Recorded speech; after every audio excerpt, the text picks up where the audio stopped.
and good to have you with us in this edition of the Urban Debate. Viewers, today is day 57 of the Kisan Delhi Chalo. Almost 2 months have gone by since the farmers first landed at the borders of the national capital and then camped there when they were not allowed to go any further. Almost 2 months since this became one of the biggest stories and a big challenge for the government. Almost 2 months since a series of talks began between the government and the protesting farmers. But the deadlock between the farmers and the centre continues. There have been 11 rounds of high-level, ministerial-level conversations between the two sides. Now, as you know, yesterday, the government actually made a big offer. The government went on to say that these conversations will take time. So, we are willing to suspend the laws for a year and a half, if that is required. We will suspend the 3 new farm laws for 1.5 years while we continue with our conversation. This should effectively mean that the farmers should go back home and end the dharna for now. But that's not what has been decided so far. In fact, on January 26th, as was announced earlier and planned earlier, there is going to be a mega tractor rally in the national capital on Republic Day. Now, will that happen? How many farmers will be allowed to enter the national capital? Remember, it's Republic Day. Security is any which way stringent. There's also a big Republic Day parade which is planned. But this rally has also been planned. This meeting has happened between the Delhi police and the farmers to really discuss how they can go about it. Now, there is a lot of disagreement on the routes. Delhi police largely wants them on the periphery, on the expressway and highways.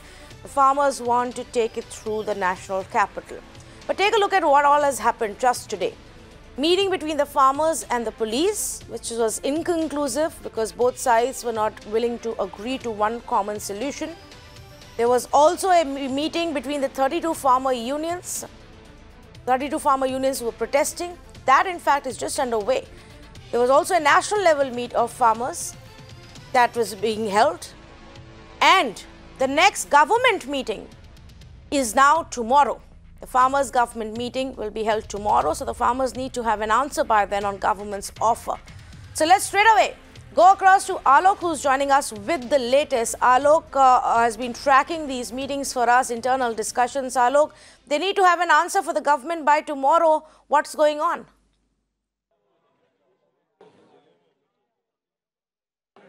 Yes, Tanvi, this is an important and one of the most important meeting that is going on here at Singhu border because not only 40 unions, more than 60 unions from all across the country are meeting here right now and they are discussing on the government proposal that was given to them by the government union ministers yesterday. They have said that for 1.5 years these laws could be stay and they would get the affidavit from the Supreme Court for staying these 3 laws and there should be a committee to be formed, and on that proposal the farmers are continuing their talks. There was a marathon meeting. In fact, there was earlier 32 union leaders from Punjab. They held the talks here at Singhu border. Behind me, the meeting is still going on. Most of the media person all around here, many of them are still waiting that they will come out and they will brief the media. But what we are learning, because they are not reaching out to any conclusion. Remember, Tanvi, not 2 or 3 leaders, these organizations are not very less in number. They are huge in numbers. In fact, if we talk about more than 400 organizations from all across the country are doing this protest. So they have to take the consensus of everyone, and that is why the whole exercise is going on. In fact, what we are learning from inside the meetings that some of them are outrightly rejecting the proposal. Some of them are accepting the proposal, but they are saying that they should extend the timing because the government has proposed for 1.5 years. Some of them are saying that it should be for 2 years. The stay order should be put in place. So in that way, there are different opinions are being made here by different union leaders, but they have to reach out to the conclusion. So that is why they are making trying to make out any conclusion or to reach out to any consensus right now. That is why this meeting is going on, and what we are learning more that they are trying to make some proposal which they are going to put in front of the government tomorrow. What kind of proposal they will tell us, but right now the meeting is still going on. Back to you. Okay, so there seems to be, various schools of thought on what should be done next, which is why it is taking so much time. But Alok, yesterday you spoke to a lot of the leaders who were present at the meeting with the government, and when they came out, you spoke to them in detail to get a sense of which way they wanted to go. They largely seem to be of the opinion that this is a good step. This is a step forward. So, is it likely that they want to now buy more time from the government to decide if it's inconclusive today, if they're not able to convince anybody? What have you been picking up from your conversations through the day?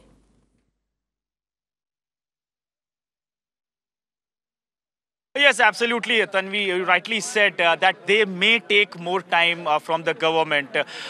Tomorrow, because they are not reaching out to any conclusion, then definitely they will go go in front of the government and they will ask for more time.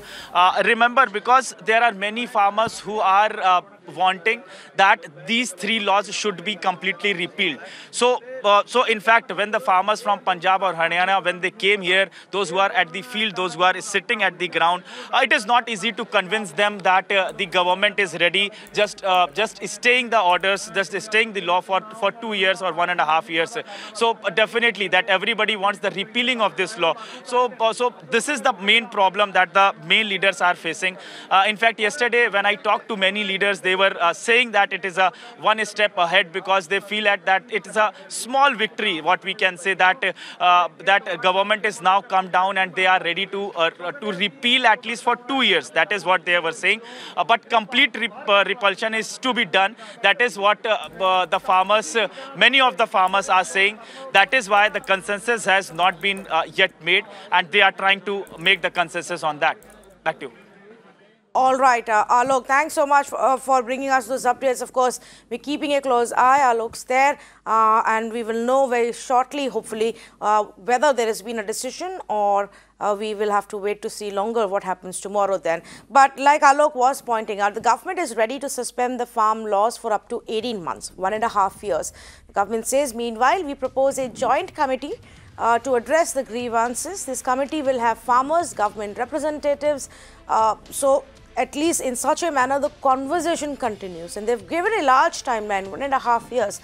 Now, of course, right now the laws are already suspended because the Supreme Court suspended them. But here is the government also saying, okay, we're not now going to go back on that or go back to the Supreme Court to appeal against that order, but they are clearly okay with it as long as the conversation continues. The other big interesting point also is the rally now that the farmers want to hold on 26. Maybe after that they decide to go home. We don't know. These are the things we're going to be finding out from the panelists who join us this evening.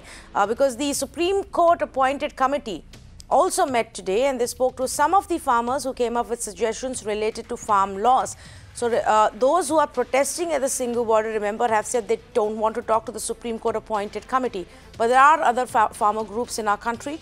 So the SC appointed panel actually met some of them and took what their notes were, what they really wanted to say, started noting that down.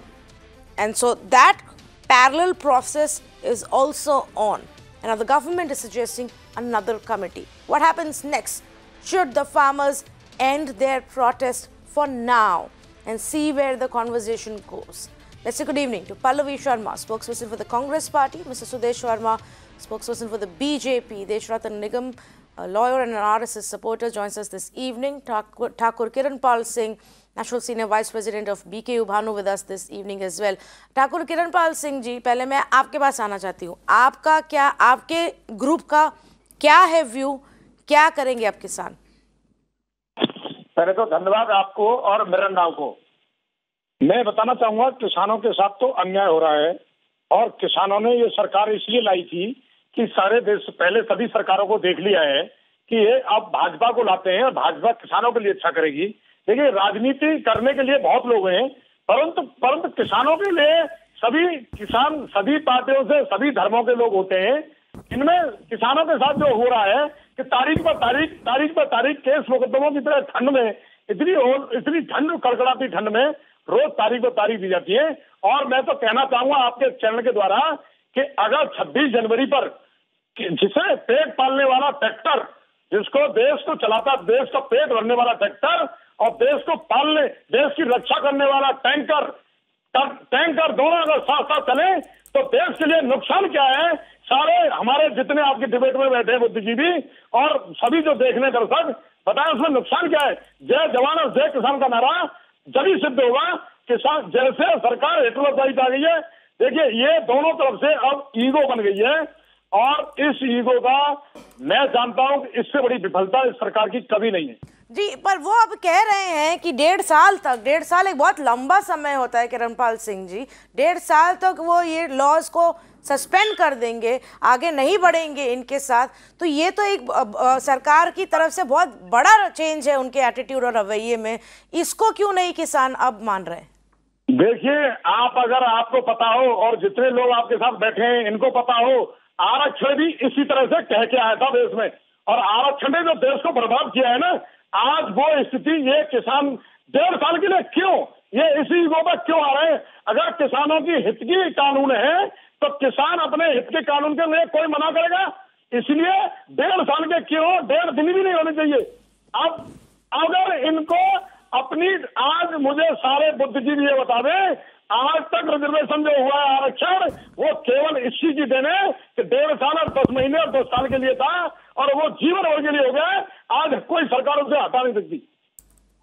Okay, ठीक है, हम दूसरे लोगों से response लेते हैं। Sudesh Verma, of course there are different views. Our own reporter was telling us, वो खुद कह रहे थे कि कुछ लोग कह रहे हैं कि इसको एक चांस देना चाहिए, कुछ लोग कह रहे हैं बिल्कुल भी नहीं, पूरा कंप्लीट रिपीलमेंट चाहिए या और आगे बातचीत होनी चाहिए। This is going to get tricky, as far as the conversation is concerned, if the farmers don't yield.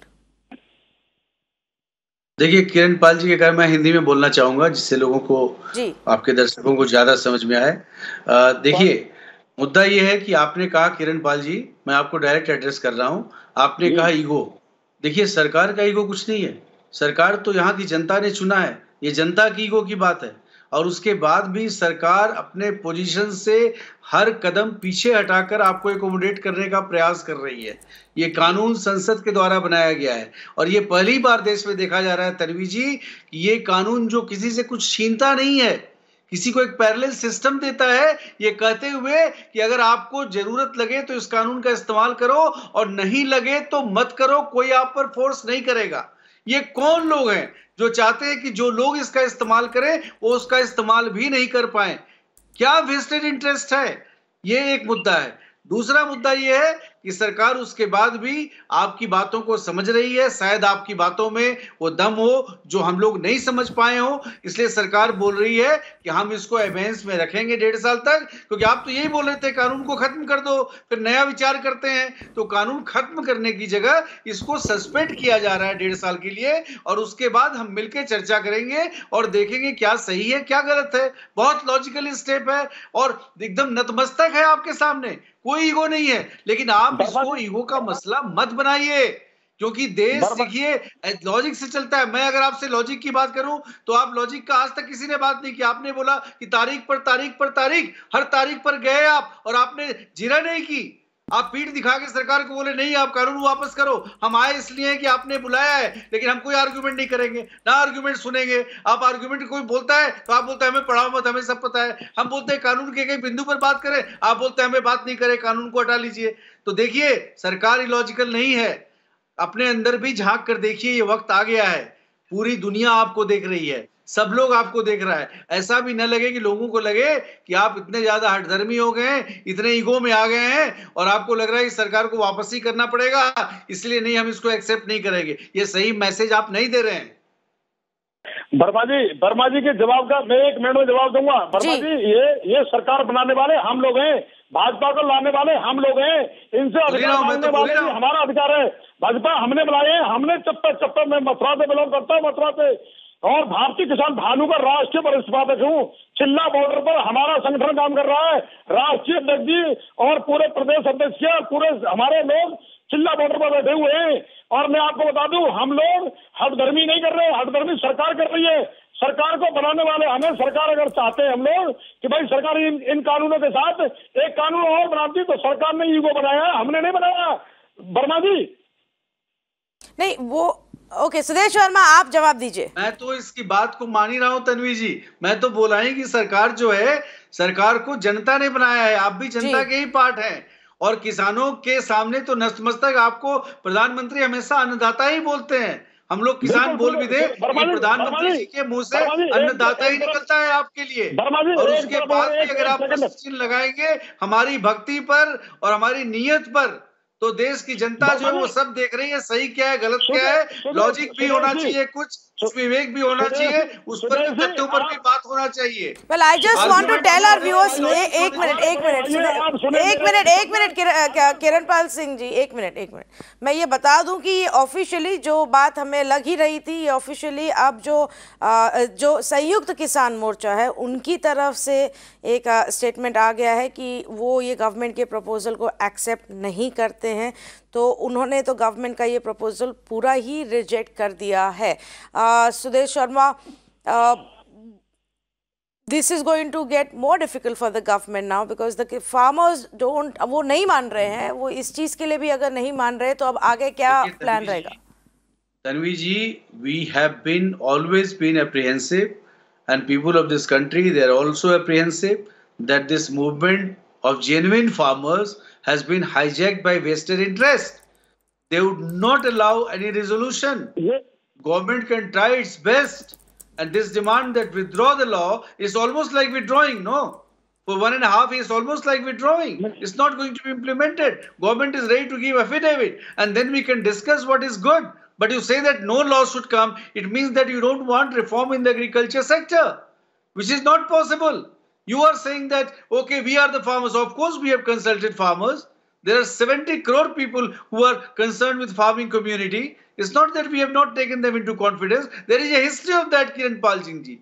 There is a history of that. इतिहास है, इतिहास गवाह है कि 20 सालों में कैसे प्रोग्रेस हुआ है। कांग्रेस पार्टी ने भी अपने मैनिफेस्टो में ये रखा था। कांग्रेस पार्टी ने सारी चीजों को इम्प्लीमेंट कर दिया है। हम जो बोल रहे हैं, आप लोग बोलते हैं जब हम आर्ग्यूमेंट करते हैं नया क्या दे दिया, हम तो सभी मंडी में जाके बेचते हैं। अरे हमने नया नहीं दिया तो क्यों अपोज कर रहे हैं? कॉन्ट्रैक्ट फार्मिंग ऑलरेडी इम्प्लीमेंटेड है, हमने कुछ नया नहीं दिया, पुरानी चीजों को ही दे रहे हैं, तो आप क्यों अपोज कर रहे हैं? बताइए। आप बोलते हैं एमएसपी की बात, एमएसपी की बात क्या कानून में है? नहीं है, एमएसपी दूसरा मुद्दा है। ठीक है, okay, one at a time. और दो पैनलिस्ट है जिनके भी व्यूज मेरे को सुनने हैं। चूसा है, सभी देश के सभी जितनी सरकारें रही है, सबने किसानों को चूसा है। भाजपा को इसीलिए किसान लाया था कि तो मोदी जी ने नहीं, लेकिन किरणपाल सिंह मैं इस चीज से आपके साथ हूँ। मैं 1 मिनट सुदेश वर्मा, किरणपाल सिंह, जब आप ये कहते हैं कि सालों से हर एक सरकार ने किसानों को चूसा है या उनको भूल गए और उनकी मदद नहीं की, उनके सिर्फ वोट्स के लिए एडवांटेज लिया, मैं ये बात मानूंगी, क्योंकि आज ये स्थिति नहीं होती। ये सिर्फ इन 3 लॉज के बारे में नहीं है, ये फ्रस्ट्रेशन जो इतने सालों का, इतने डेकेड्स का है, वो दिख रहा है, वो ठीक है। लेकिन अब आपको इस सरकार से बात करनी है, ये सरकार जो इन लॉज को बदलने के लिए तैयार है, और ये सरकार जो कह रही है ठीक है एमएसपी पे भी हम आगे चर्चा कर सकते हैं। चर्चा कैसे होगी अगर एक साइड बिल्कुल भी मानने के लिए कुछ भी तैयार नहीं है? ये है एक सबसे बड़ी मुसीबत। किसान एक सवाल लेके आए थे कि आप इन कानूनों के साथ एमएसपी को भी कानून बना दीजिए, परंतु ये सरकार ने हठधर्मी करके किसानों की न बात मान के आज किसानों के साथ जो लिया है, इन्होंने कभी हिटलर बना दिए, कभी खालिस्तानी बना दिए, कभी पाकिस्तानी बना दिए, कभी कोई खलियर कहता है, किसान अन्नदाता कहते हैं एक बार और 4 बार कह देते हैं। राजनीति के लोग हैं, इनको उनका षड्यंत्र है, ये कांग्रेसी लोग हैं, ये विपक्षी लोगों के साथ दे रहे हैं।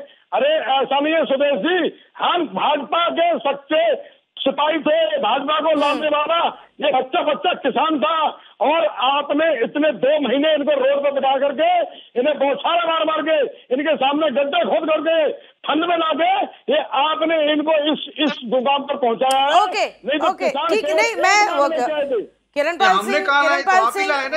किरणपाल सिंह वो जो है वो तो पूरा देश देख ही रहा है, लेकिन सरकार बात कर रही है और बातचीत शुरू हो तो चलनी चाहिए आगे, ये सबसे बड़ा focus hona chahiye. 1 minute please. If I can just go across to our other two panelists, and Pallavi first to you and then to Desh Ratan. Pallavi, 1.5 years, putting laws in suspension for 1.5 years is a big offer from the government. It may not be what the farmers finally want, but it's a foot in the door. Shouldn't we at least give it a chance?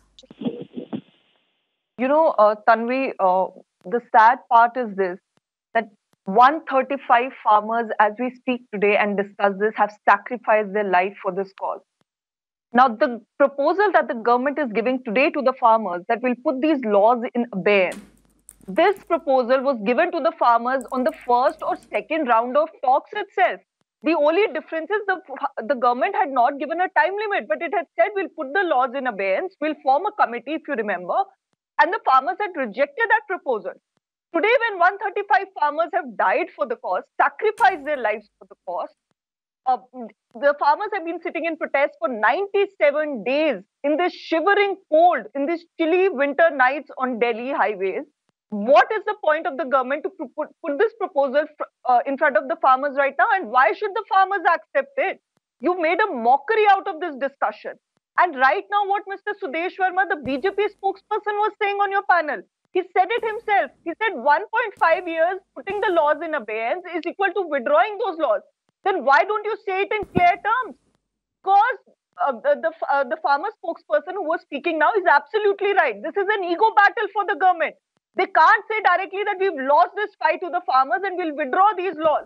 That's how egoistic Mr. Narendra Modi, the Prime Minister of this country, is. They're ready to put it 1.5 years in abeyance, but they'll not withdraw it.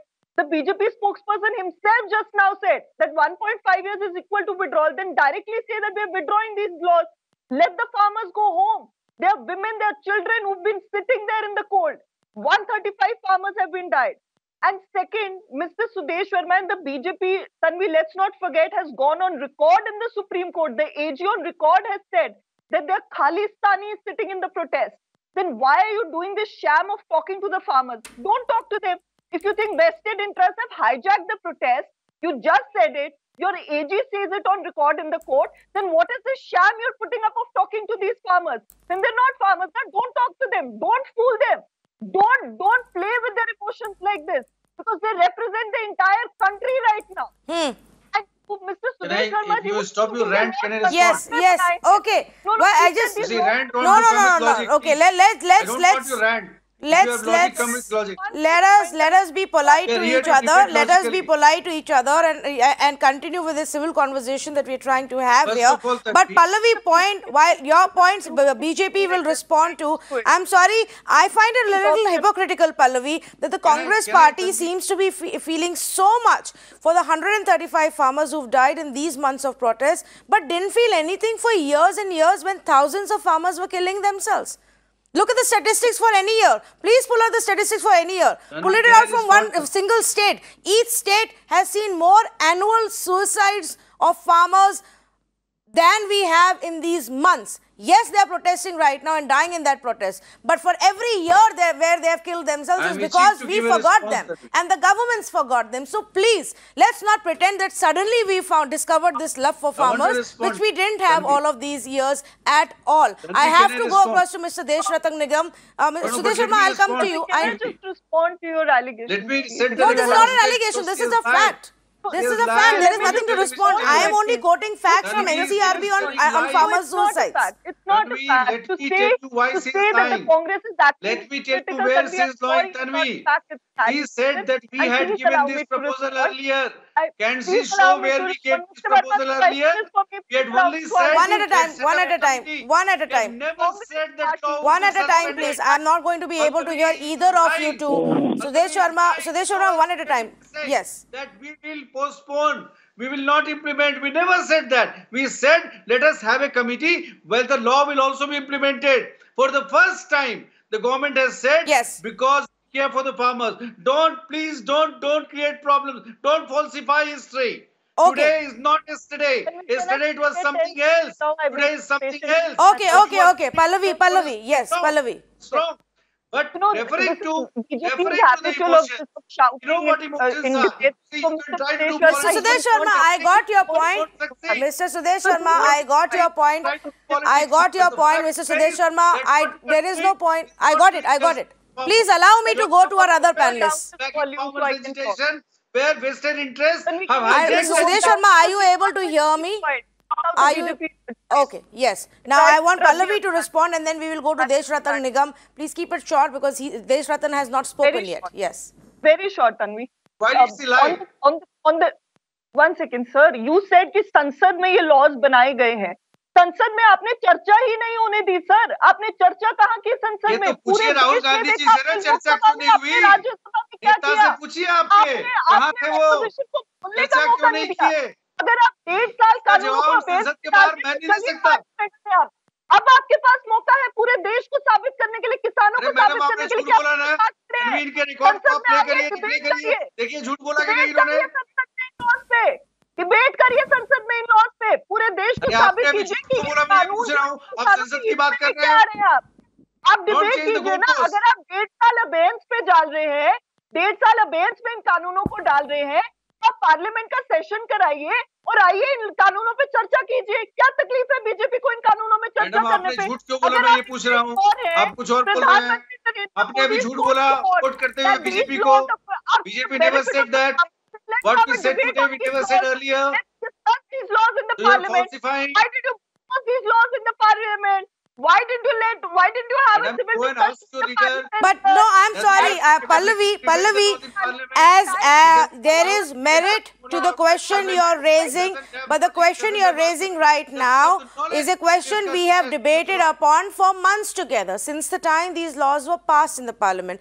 Please, can we come back to हम आज जहाँ तक पहुँचे हैं, 6 महीने पहले जो हुआ या 6 साल पहले जो हुआ या 6 हफ्ते पहले भी जो हुआ, अब उसका कुछ असर नहीं होगा जो आज हो रहा है. आज ये है सिचुएशन कि सरकार ने कहा कि हम ये 3 लॉज को 1.5 साल के लिए सस्पेंड कर देंगे. बातचीत जारी रखिए और प्रोटेस्ट अभी के लिए रोक दीजिए, और किसानों ने इसको ठुकरा दिया है. Desh Ratan, what can be done now? What is the way forward? See, Tanvi, the only way forward is that conversation must carry on. And the way the government has said and the way the Supreme Court has said, two parallel, whichever you may want to choose, whichever you think, you may go and join that kind of conversation, whether in the form of committee, but you cannot escape discussing the laws. That's in either of them.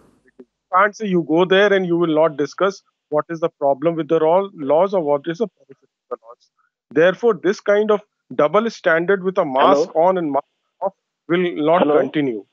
Now, secondly, let me also point out that people talked about suicide. The highest rate of suicide was in 2009.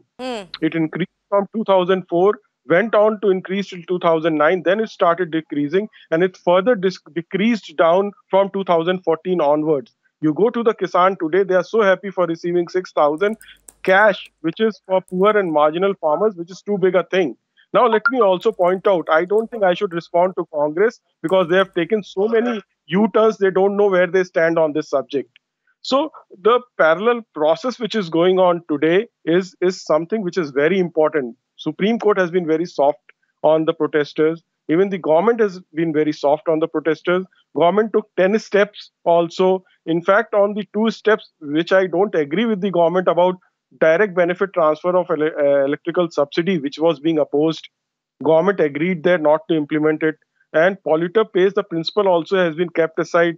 People are saying, let's not, criminalize the stubble burning.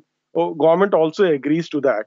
So, and tractor rally, have you ever heard about trial rally, the tractor? All shiny, brand new tractors without number plates. I saw that in that trial tractor rally. I have never heard in a protest that there will be a trial rally. I am rather surprised. I have been a part of student protest all my life. We never did trial rallies or trial protest rallies. So it shows the kind of organization, funding, and everything which is going on. There is a substance, and I handled a matter related to Sikh for Justice. It is an unlawful association banned by the Single Tribunal of Delhi High Court Chief Justice, and their videos are all available for this farm laws, and I in fact saw their presence with my own eyes at the Ghazipur border site, and therefore nobody can deny that those people were there infiltrated. Now they seems to have, some of them seems to have closed their shop after the name came up. And I think this is the time the leadership of the farm protest must adjust also to the new realities which are coming and dawning on this country. Otherwise, you would be sidelined. There will be new leadership that will come up, and they will see, what have you done? These laws were for the benefit, and there were some problems or chinks in the laws. They are being taken care of, and they can further be taken care of once you are in the process of discussion, sitting on a round table. And once you don't sit there, and once you go there and sit there, you say, we will not discuss the laws. That's not the way the will of the parliament functions. And parliament has passed the laws. It is the prerogative of the parliament how to pass the laws. We cannot question the way the parliament passed the laws.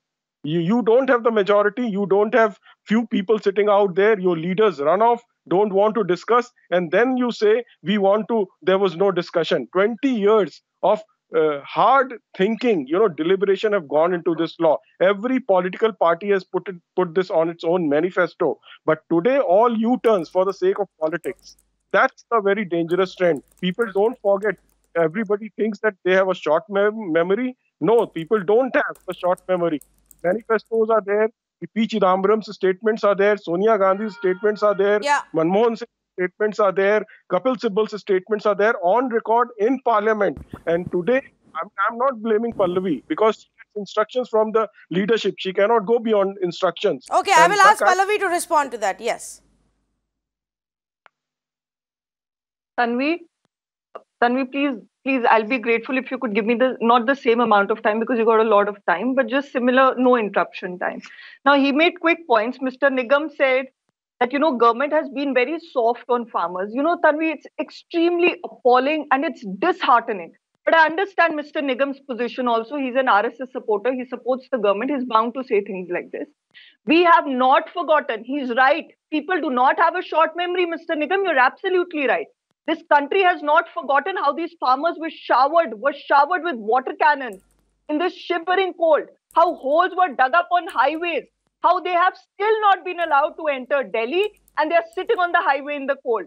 We still have not forgotten, and you're right, this country will not forget and it will not forget. Second point you made, that we cannot discuss how laws are being passed in the parliament. Last I remember, okay, we've seen that it has become quite a dysfunctional democracy in the last 6 years.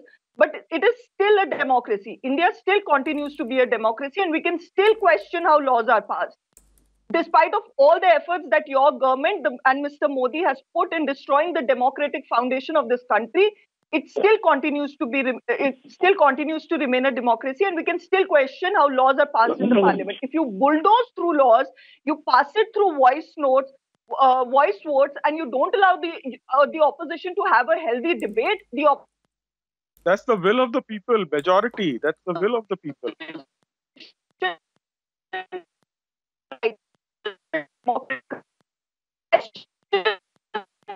Pallavi, we have a patchy line with you. I'm going to try and fix that line with you. We can't hear you. Your feed is actually frozen right now. Can I respond on this democratic lessons?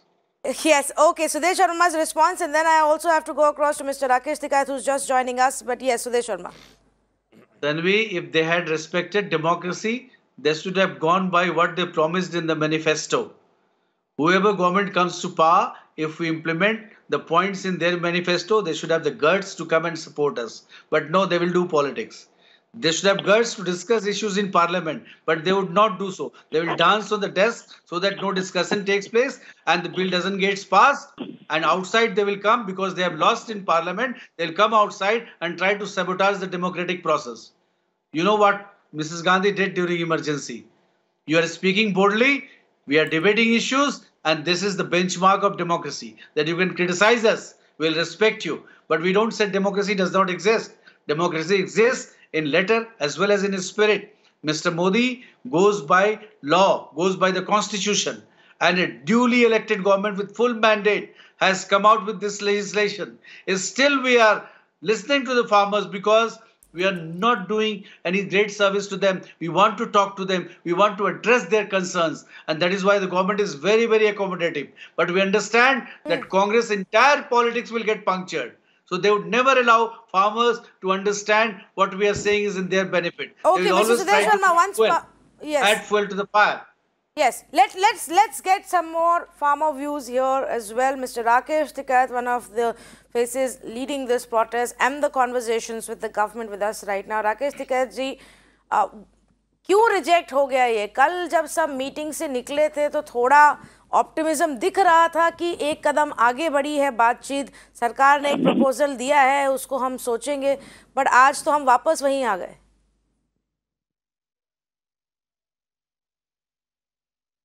हाँ, हमने सोचा, अपने लोगों से बात करी, किसानों से बात करी और सब किसानों का एक मत से यह हुआ कि बिल वापसी के बगैर कोई समाधान नहीं है। एमएसपी पे कानून बनाना पड़ेगा, जब ही देश के किसानों को फायदा होगा। तो अब क्या किसान बिल्कुल भी पीछे नहीं हटेंगे और ये सारे ग्रुप्स का यही सोचना है कि जब तक पूरे लॉज ना हट जाए, क्योंकि बीजेपी कह रही है 1.5 साल तक तो नहीं इम्प्लीमेंट होएगा, ये तो ना के बराबर ही तो हो गया। नहीं, अब सब किसानों ने यही सहमति बनी है कि पूर्ण रूप से बिलों को वापसी लेना पड़ेगा, एमएसपी पे कानून बनाना पड़ेगा, यही एक रास्ता है और ये पूरे देश के किसानों का मसला है। इन बिलों को देश के किसान ने अपने दिल से लगा लिया पूर्ण रूप से। बिल वापसी नहीं तो घर वापसी नहीं, ये पूरे किसान का एजेंडा है, पूरे देश के किसान का एजेंडा है। Mister Sudesh Verma, I have 2 farmer representatives sitting here. I want to ask you, आप क्या उनको कुछ कहना चाहेंगे, क्योंकि इस तरीके से तो ये स्टेलमेट चलता ही रहेगा। You see, while the position they have taken, the government will have to take a call on this. I do not know what call the government will take, but I can tell you that this is not the logical thing to do in democracy, and everybody should be accommodative. So understand the responsibilities, the problems associated with what they are demanding. On MSP, the government has already committed that MSP system will continue. You want a legislation on MSP? I don't think it is possible. None of the experts I have heard have said that MSP buying 100% MSP is going to continue. This means that you are talking about an economy that cannot sustain itself. Think about the larger vision for the country, and let's debate. Let's debate. We can debate, and we can. If we are not able to persuade you, you do persuade us. But please don't hijack the system by saying do this, otherwise we will not go. This is not fair for democracy. साहब, आप बहुत समझदार आदमी हैं और अपने आप जो सही समझते हैं उस पर उन लोगों को समझाइए जो आपके साथ हैं, क्योंकि समझ बुझ कर ही काम होता है और देश ऐसे ही चलता है, लॉजिक से चलता है, विवेक से चलता है। सिर्फ अगर ईगो में हम लोग ले लेंगे, और सरकार के पास कोई ईगो नहीं है, हम लोग तो हर बार बोले, हर बार एक कॉम्पिटिटिव हुए हैं हम लोग, बताइए कब नहीं हुए। Pallavi, can I add? ये 1 मिनट, अगर राकेश टिकैत आप जवाब देना चाहेंगे सुदेश वर्मा जो कह रहे हैं। मैं ये कह रहा हूँ कि जिस तरह की उन्होंने बात करी है, मैं ये समझा हूँ बात से कि जो एमएसपी है, एमएसपी को ये पूरी फुल फॉर्म उसकी समझ ले। पहले एमएसपी क्या है, मिनिमम सपोर्ट प्राइस है। हमने ये नहीं कहा कि उसकी खरीद पूर्ण रूप से सरकार करेगी। हमने कहा कि जिन फसलों पे एमएसपी है आप उस पर कानून बना दो, कोई भी बाहर का व्यापारी खरीदेगा, जिसको व्यापार करना है वो उसके कम पे ना खरीदे। सरकार को जितनी खरीद करनी है सरकार उतनी खरीद कर ले, सरकार का 1 रुपया खर्च नहीं होता। इसलिए ये कानून नहीं बनाते कि बताओ जी। मैं थोड़ा सा आर्ग्यू करता हूं आपसे, क्योंकि आप बहुत समझदारी तरीके से हमको समझा रहे हैं। मैं भी कोशिश करता हूं आपकी बात को मैं कितना समझाऊं, उस पर रिएक्शन देता हूं। आपको पता है कि हम लोग इंटरनेशनली कॉम्पिटिटिव मार्केट में हैं, एग्रीकल्चर सेक्टर में भी, क्लोज मार्केट में नहीं है। अगर मान लीजिए एमएसपी 2000 रुपया होता है, मान लीजिए 2000 रुपया होता है, और अगर बर्मा में या थाईलैंड में वो 1600 रुपये में मिल रहा है, तो हमारे व्यापारी आपसे क्यों खरीदेंगे और बर्मा से क्यों नहीं लाके स्टोर करेंगे? उसके बाद क्या हो जाएगा? आप बोलिएगा हमने तो उगा लिया, अब आपको खरीदना है क्योंकि सरकार ने गारंटी दी है। गारंटी का मतलब है सरकार को खरीदना है, सरकार बाध्य है, सरकार उसको खरीदेगी पूरा। उसको खरीदने में कितना पैसा लगेगा, इकोनॉमिस्ट से बात कर लीजिए। उसको खरीदने के बाद रखेंगे कहाँ, इसके बारे में सोचिए, उसका करेंगे क्या ये सोचिए। और सर हर जगह हमारा एग्रीकल्चर नॉन कॉम्पिटिटिव हो जाएगा। अब मैं जवाब दे दूं, अब आप सरकार को ही खरीदना पड़ेगा ना। एमएसपी का मतलब क्या है? कोई नहीं खरीदे तो सरकार को खरीदना पड़ेगा। मेरे ज्ञानी विद्यार्थी जरा बात सुन लो। उस पर ड्यूटी लगती है, उस पर ड्यूटी बढ़ाने का वो है। जैसे आपने मेरी बात सुन लो भाई, ज्ञानी आदमी मेरी बात सुन लो। कांग्रेस की महिला जो है सुनने का आपको कैपेसिटी तो हाँ बोल रही है, पूछिए तो एग्रीमेंट क्यों साइन किया था? अरे मेरी सुन लो, अरे बात तो सुन ले, अरे बात तो सुन लेना। कोई बीमारी है सारे के सारे आप, अच्छा बात सुनो, अरे बात तो सुन लो पहले। अरे यहाँ बात सुनने की कैपेसिटी है नहीं। जी बोलिए ना सर। मैं ये कह रहा हूँ कि जैसे ड्यूटी बढ़ती है, उस पर WTO में इन चीज़ों में ये है कि हम अपने प्रोडक्शन पे ड्यूटी लगा सकते हैं। जैसे चीनी पर लगा रखी 100% ड्यूटी लगा रखी। हम बाहर का सस्ता प्रोडक्ट रोकने के लिए, किसानों को प्रोटेक्ट करने के लिए हम चीनी जैसे लगाई ऐसे लगा सकते हैं। जैसे आपने कार पर लगा रखी, कार पर 200% तक की ड्यूटी लगा रखी। बाहर के मुल्कों में तो कार सस्ती है, उसकी ड्यूटी हटा दो, बाहर की आ जान दो, इसलिए लगा रखी है ना आपने कि कार के जो ये यहाँ पे उद्योग धंधे हैं ये फलते फूलते रहे। आप हटा दो ना कारों से ड्यूटी, मतलब बाहर के व्यापारी को आपको बहुत वो है। साहब एक और प्रश्न अपने किसान का वो नहीं है, किसान का माल सस्ते में लूटे है। मैं आपका विद्यार्थी हूँ, किसानों का माल सस्ते में लूटे है। प्रोफेसर है, मुझे समझा दीजिए। मैं समझना चाहता हूँ टिकैत साहब कि मान लीजिए पैडी की बात हो रही है ना, बताओ, और गेहूं की बात हो रही है, एमएसपी बेसिकली उसकी बात हो रही है ना। अगर आप पैडी और गेहूं ही उगाएंगे जिसकी देश को जरूरत नहीं हो, जो सरप्लस है, और हम चाहते हैं कि दाल उगाइए, 23 फसलों की इंपोर्ट हो रहा है, आप बोलेंगे हम चावल ही उगाएंगे, गेहूं ही उगाएंगे, और आपको खरीदना पड़ेगा जिसकी जरूरत नहीं है। बताइए अब क्या किया जाए? बाहर हम भेज नहीं सकते क्योंकि ये बाहर कम्पीट नहीं कर पाएगा।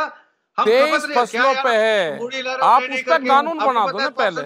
आप कानून बना दो ना, कानून बना दो ना, उसमें क्या दिक्कत है आपको? अगर आपको हिसाब लगाना है, कलम ले रहे हैं, आप लिख लो, मैं चीज बता देता हूँ आपको, आप उसको लिख लो। मतलब देसी भुगता का क्या सारी चीजों को, ये किसान भुगता का। और याद रखिएगा 1967 में अगर जो इंडस्ट्री में मैन्युफैक्चर कर रहा है वो भी बोलेगा हमारा एमएसपी दो, रोटी कपड़ा और मकान तीनों जरूरत की चीजें हैं। हर आदमी बोल सकता है हमारा सैलरी मिनिमम एमएसपी दो, तो इसका मतलब सोशलिस्ट किसान मरेगा और चीजें का रेट बढ़ेगा, किसान मरेगा। देश को पुराने हम इसीलिए तो ये आंदोलन हो रहा है, इसीलिए ये आंदोलन हो रहा है। आप जैसे लोगों की ही उससे ये आंदोलन हो रहा है, जो ज्ञान आप सरकारों को बांटते हैं ना, आप जो ज्ञान सरकारों को बांटते हैं, इसीलिए देश का नाश हुआ है। 1967 में 1967, अच्छा ज्ञान लेना तो सुन लो। अरे ज्ञान ले रहे तो अरे ज्ञान ले लो तो एक बार सुन लो, लिख लो। अगर ज्ञान लेना है तो लिख लो। सरकार खरीदेगी ना? हाँ सभी लोग पे, सभी पे कर दो, व्यापारी खरीदेगा। ओके 1967 में देश में एमएसपी लगी गेहूं पे 76 रुपए क्विंटल का रेट था। एक minute one at a time. हाँ जी एक मिनट, राकेश टिकैत और किरण पाल भी कुछ बोलना चाह रहे हैं। राकेश जी आप अपना पॉइंट खत्म कीजिए। मैं ये बताना चाहूंगा सुदेश जी को, शायद किसान के बारे में कह रहा कि 1967 एक के बाद एक राकेश टिकैत अपना पॉइंट खत्म कर ले। एक मिनट राकेश टिकैत अपना पॉइंट खत्म कर ले पहले, फिर हाँ मैं कह रहा कि 1967 में भारत सरकार ने एमएसपी तय करा गेहूं के ऊपर। 76 रुपए क्विंटल रेट था। मास्टर की सैलरी जो प्राइमरी में टीचर था उसकी सैलरी 70 रुपया थी। वो एक महीने की सैलरी में 1 क्विंटल गेहूं नहीं खरीद सकता था। हम 1 क्विंटल गेहूं बेच के 2500 भट्टे की अब्बल ईंट खरीद सकते थे। 30 रुपए की 1000 आती थी। सोने का भाव 200 रुपया तोला था। 3 क्विंटल गेहूं बेच के 1 तोला सोना खरीद लेते थे। जो मजदूर था हमारे पास में खेत में काम करता था, उसको हम 1000 रुपये के करीब रोज देते थे। ठीक है, आज भी हमको सोने के भाव से तुलवा दो। जो दूसरी मार्केट की वस्तु बढ़ी हैं वे 150% तक बढ़ी। किसान की फसलों की कीमत 19% बढ़ी, ये किसकी गलती है? ये किसान की तो गलती है नहीं। करेक्ट। किसान ने रात को उठकर नहीं खाया, किसान ने रात को काम करा है, एक टाइम खाना खाया, और किसान देश में भूखा। जो ये जो आप कह रहे हैं, एक मिनट राकेश टिकैत, ये जो आप कह रहे हैं ये सबसे बड़ी प्रॉब्लम है हमारे आज के एग्रीकल्चर फार्मिंग सेक्टर में, कि सेक्टर की ग्रोथ हो रही है, हमारा जो प्रोडक्शन है वो भी बढ़ रहा है, उसका जो उसकी वैल्यू लोग दे रहे हैं खरीदने के लिए, वो भी प्राइस ऊपर जा रहा है, इन्फ्लेशन वापस से बढ़ रहा है, लेकिन जो किसान के हाथ में पैसा आ रहा है वो उतना नहीं आ रहा। वो सबसे बड़ी हमारी प्रॉब्लम है। किरण पाल सिंह, एक मिनट, आपसे भी सुन ले इस बारे में कि सुदेश वर्मा का ये कहना है कि MSP at the end of the day सरकार को ही भरनी पड़ेगी, प्राइवेट वाले नहीं देंगे, और इतना पैसा किसी सरकार के पास नहीं है कि 23 क्रॉप्स के लिए वो एमएसपी दे। इनको नहीं भरनी पड़ेगी, ये गलत। किरण पाल उस पहलू पर भी गौर किया जाए, किसानों के बारे में का भी नहीं पता है। और इधर आपके बराबर में बैठिए पल्लवी जी, जब मैं एक चीज बताता हूँ, विपक्षियों को बुद्धि जब आती है जब वो विपक्ष में होते हैं, और सत्ताधारियों की बुद्धि जब चल जाती है जब वो सत्ता में आते हैं। मैं बताता हूँ, अभी हमारे टिकैत साहब कह रहे थे आज से 70 साल पहले, आज 70 साल में 250 गुना सरकारी कर्मचारियों की तनख्वाह बढ़ गई है, और 400 गुना राजनेताओं के भत्ते बढ़ गए, और 25 गुना अभी तक फसलों की, किसानों के 20 गुना बल्कि 20 गुना फसलों के रेट बढ़े। तो 250 गुना, 400 गुना और 20 गुना। आप इसको हमारे राकेश टिकैत जी कह रहे थे, आप समझ लीजिए कि इसमें कितना फर्क है। और ये सरकारों ने कहा ना दिया किसान को, किसान किसी लायक किसी में सरकार ने नहीं छोड़ा। मैं जवाब नहीं, यस पल्लवी को अब ये रिस्पॉन्ड करना पड़ेगा, और Desh Ratan I think wants to also respond to Rakesh Tikait क्या कह रहे थे, पर पल्लवी पहले आप जवाब दें। Yeah, Tanvi, I'm actually connected through my phone because there was an audio problem earlier. So, Tanvi, I want to make a very simple point. You know, Sudesh Verma ji, the BJP spokesperson, is actually sitting on your show and defying the Prime Minister, defying the words of the Prime Minister. Is actually contradicting them. क्योंकि प्रधानमंत्री नरेंद्र मोदी जी जब chief, again you are interrupting Sudesh, आप farmers को हैकल कर रहे हैं debate पे, आप ऑपोजिशन को हैकल कर रहे हैं डिबेट पे, किसी को तो बोलने दीजिए। माना सरकार है लेकिन थोड़ा लोकतंत्र बचा है, बोलने दीजिए, बाकियों को भी सुन लीजिए, सुनने की क्षमता डालिए, सुनिए। किसानों को भी नहीं सुन रहे हैं, विपक्ष को भी नहीं सुन रहे हैं, तभी आपके ये हालत है। किसान सड़क पर है, कानून बनाते समय भी अगर किसानों और विपक्ष को सुना होता तो आज ये नौबत नहीं आती। सुन लीजिए, नरेंद्र मोदी जी तो कानून बनाया था, तो उन्होंने कहा था, मनमोहन सिंह जी की सरकार से सवाल पूछा था कि मनमोहन सिंह जी की सरकार एमएसपी को क्यों नहीं लागू करती, C2+50% क्यों नहीं देती है। आप जानते हैं स्वामीनाथन जी की रिपोर्ट में कितनी रिकमेंडेशंस है, आपको ये भी नहीं पता होगा टोटल कितनी रिकमेंडेशंस है। डस्टबिन में भेज दिया था, आपने तो डस्टबिन में फेंक दिया था पल्लवी, कैसा डबल स्टैंडर्ड है, कैसा प्रधानमंत्री बनूंगा कलर बदलते हैं आपको, आपने फेंका, हमने डस्ट करके निकाला, स्वामीनाथन जी बोलते हैं कि बीजेपी बड़ा अच्छा कर रही है, और आप तो Pallavi if I may I have a question, if I may, तो एक मिनट मैंने अरे थोड़ा सा तो शो के एंकर को एक आध बार तो कुछ बोलने दीजिए। मुझे मालूम है बहुत सारे पैनलिस्ट बहुत पैशनेट हैं इस टॉपिक को लेके, पर मुझे भी 2 शब्द बोलने दीजिए। पल्लवी, तो किरण पाल जो कह रहे हैं वो सच है ना, फिर वो वही तो कह रहे हैं कि ऑपोजिशन, किसी भी पॉलिटिकल पार्टी को ऑपोजिशन में जाके सारी जानकारी आ जाती है, सारी इंटेलिजेंस आ जाती है, सरकार में आप रहते हैं तो कुछ नहीं कर पाते। नहीं तन्वी, वही मैं बोल रही हूँ। स्वामीनाथन जी की जब रिपोर्ट आई थी यूपीए के सरकार के तहत, और मैं किरण पाल जी को भी ये बात बोल रही हूँ, स्वामीनाथन जी की रिपोर्ट में लगभग 200 रिकमेंडेशन थी, जिसमें से 170 के करीब कांग्रेस ने, यूपीए की सरकार ने अपने समय में ही लागू कर दी थी। नहीं वो इसमें मुझे, लेकिन but if you don't implement the most operative parts, Pallavi, if you don't implement the most operative parts, if you don't implement implement the most operative parts, झूठ बोल रही है। उसका कोई फायदा नहीं। एक मिनट, किसी को कुछ समझ नहीं आ रहा है, मुझे भी नहीं समझ में आ रहा है। One at a time. बढ़ा दिया इन्होंने खेती पे हर चीज। स्वामीनाथन कमेटी को इन्होंने Mr. Sudesh Verma, calm down please. 1 minute at a time. I am just going to now speak to the viewers directly for just 1 minute. At the end of the day, we are looking at a deadlock. किसान कह रहे हैं ये loss को पूरी तरीके से वापस लो और मिनिमम सपोर्ट प्राइस का लिए एक कानून निकालो। ये ना प्रपोजल, ऐसा कोई स्टेप्स ना कांग्रेस ने खुद के समय में लिया। जो स्वामीनाथन कमीशन की रिपोर्ट आई उसमें से वो कहते हैं उन्होंने जो 170 इंप्लीमेंट किए, लेकिन सबसे बड़े और सबसे इंपॉर्टेंट जो रिफॉर्म्स थे एग्रीकल्चर के वो नहीं इंप्लीमेंट किए, वो अटक गए, वो उस पर कभी कोई एक्शन नहीं हुआ।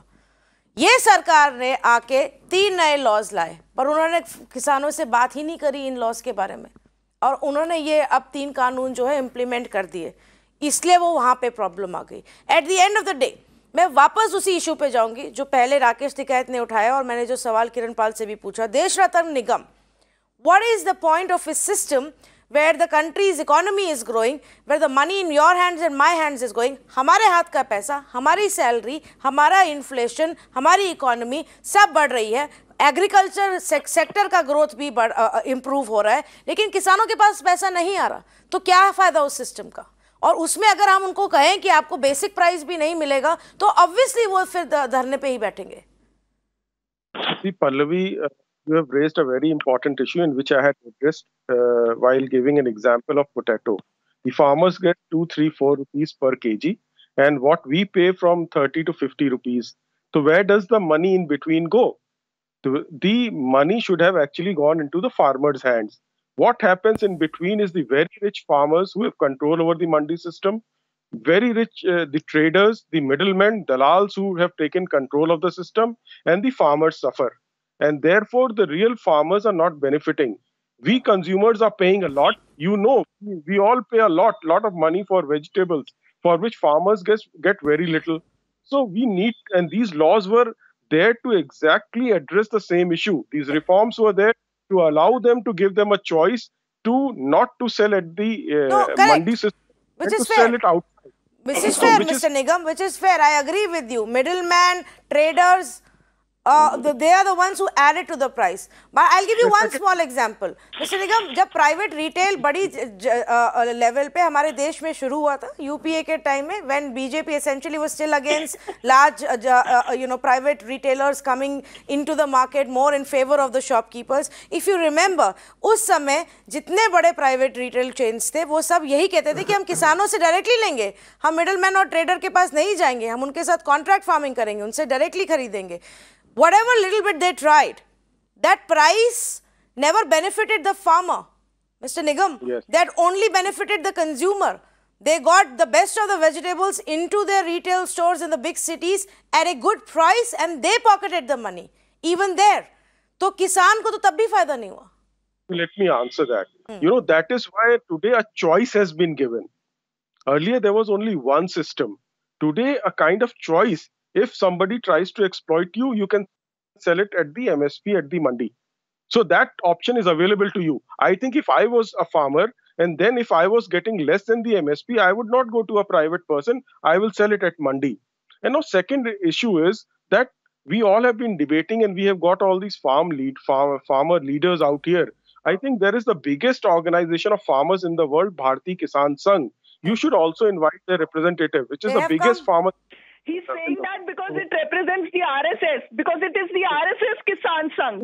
Because it is the RSS Kisan organization. That's why Mr. Nigam is mentioning it, that it's the biggest organization, क्योंकि वो RSS का किसान संगठन है. इसलिए मिस्टर निगम चाहते हैं कि RSS का किसान संगठन आए, क्योंकि मिस्टर निगम भी आते हैं RSS को, और सब पैनल बीजेपी RSS और किसान RSS का किसान संगठन. तो क्या प्रॉब्लम है? हम भी इसी देश के हैं ना पल्लवी जी, हम भी तो इसी देश के हैं, बाहर से नहीं आए हम लोग. Okay. So may I just add this and solve the entire controversy? एक minute. Pallavi is right. Bharatiya Kisan Sangh is the farm arm of the RSS. They are largely in support of the laws, पर उधर वो भी कह रहे बातचीत करो, वो भी कह रहे लॉज में अमेंडमेंट्स चाहिए। कि भारतीय किसान संघ के रिप्रेजेंटेटिव्स मिस्टर देशरत्न निगम हमारी डिबेट्स में वो भी आए हैं और उन्होंने भी यही कहा है कि बातचीत करनी है और कुछ जो चीजें हैं इन कानूनों में उनको बदला जा सकता है। So they are also not outright in support of it. Yes, Sudesh Verma. Tanvi ji देखिए, आज बहुत अच्छा से टिकैत साहब ने समझाया, किरण पाल जी ने भी समझाया। यही तो चर्चा का मुद्दा होता है। आपने इतनी सार्थक बहस कराई, अरे यही चीज आप सरकार के साथ बैठ के करिए ना, बातचीत के जरिए निकलेगा समाधान। ये आप ही की सरकार है, क्यों नहीं निकलेगा? जो पल्लवी जी के साथ बैठ के हम लोग कर रहे हैं, सरकार के साथ करिए, छोड़िए कांग्रेस को क्या बोलती है, छोड़िए बाकी लोगों को, बैठिए और आराम से खुले दिल से चर्चा करिए, सोल्यूशन निकलेगा। आपकी बातों में दम होगा, सरकार की बातों में दम होगा, जो लॉजिकल होगा वही होगा ना। इनको तो मजा लेना है, ये तो अपने मैनिफेस्टो में कुछ और ले दिए थे, अब मजा लेने लगे आपके कंधों पर चढ़ के। ठीक है, last answer from Rakesh Tikait. बंद करिए। One minute, please. Pallavi, I'm sure you will understand. I do want to give a little bit more importance. किसान की सुनिए, कांग्रेस की मत सुनिए। हाँ, तो किसान की सुनते हैं, कांग्रेस की अभी नहीं सुनते। आपका पॉइंट हमने सुन लिया। आखिरी जवाब राकेश टिकैत से कि राकेश टिकैत जी, तो ये अब कितने दिन और फिर ऐसे प्रोटेस्ट चलेगा? अब ऐसी सिचुएशन आ गई है कि हम वापस नहीं जाएंगे जब तक कि लॉज रिपील नहीं होंगे। बातचीत लेकिन चलती रहेगी। कल सरकार से क्या कहेंगे आप? कल सरकार से कहेंगे कि जो उन्होंने प्रपोजल लिया उसको हम मानते नहीं और आप हमारे जो बिल है इनको रिफिल करो और एमएसपी पे कानून बनाओ। और ये सरकार ने ये भी बात मान ली कि इसका समाधान किसान और सरकार ही बैठ के करेगी। सरकार ने भी विश्वास जमाया हमारे पे और हम भी सरकार पे जमाते हैं कि हमें भी विश्वास सरकार पे ही है और इसका हल सरकार ही निकाल लेगी। सरकार जब तक चाहेगी ये आंदोलन चलेगा, जब सरकार चाहेगी कि अब इसको खत्म करवाना है तो सरकार खत्म करवा देगी। ओके, ऑन दैट नोट ये हमारा सवाल है कि सरकार जितने दिन भी जी बैठाना चाहेगी। जी जी, किरण पाल जी सिंह, आप कुछ उसमें ऐड करना चाहते हैं? मैं ये कहना चाहता हूँ, वास्तव में ये सरकार ने बैठा रखे हैं लोग बॉर्डर पे, ठंड में बॉर्डर पर लोग सरकार ने बैठा रखे हैं कि ये ऐसे ही बैठे रहो। ये सरकार से मिलने जा रहे थे। दिल्ली किसानों की है, दिल्ली जाने में, रामलीला मैदान जाने में या जंतर मंतर जाने में ये बॉर्डर पर जब किसान बैठा रखे हैं, ये सरकार ने बैठा रखे हैं। मैं भी ये चाहता हूँ कि सरकार जब तक चाहेगी, जिस दिन चाहे उस दिन जिस दिन चाहे उस दिन सरकार किसान वापस चले जाएंगे। Okay, completely out of time. Thank you so much to all of the panelists who have joined us on this conversation. I do agree with Sudesh Verma कि जो ये आज conversation हुआ उससे दोनों की साइड और एक दूसरे को समझाने का जो अटेम्प्ट था ये कंटिन्यू होना चाहिए। बातचीत चलनी चाहिए आगे।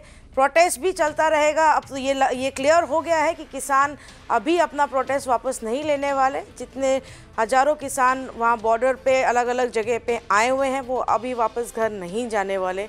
अब ये देखना है कि जो मेगा ट्रैक्टर रैली प्लान हो रही है रिपब्लिक डे के दिन, we have to see what happens there. If they're able to convince Delhi police and if both sides are able to come to an agreement on how that's going to pan out. But the government will now have to go back to the drawing board. The farmers are not relenting at all. Take back the 3 farm laws and bring in a law for MSP. That's what they want and nothing less than that. Let's see what happens next. Thank you for joining us on this conversation.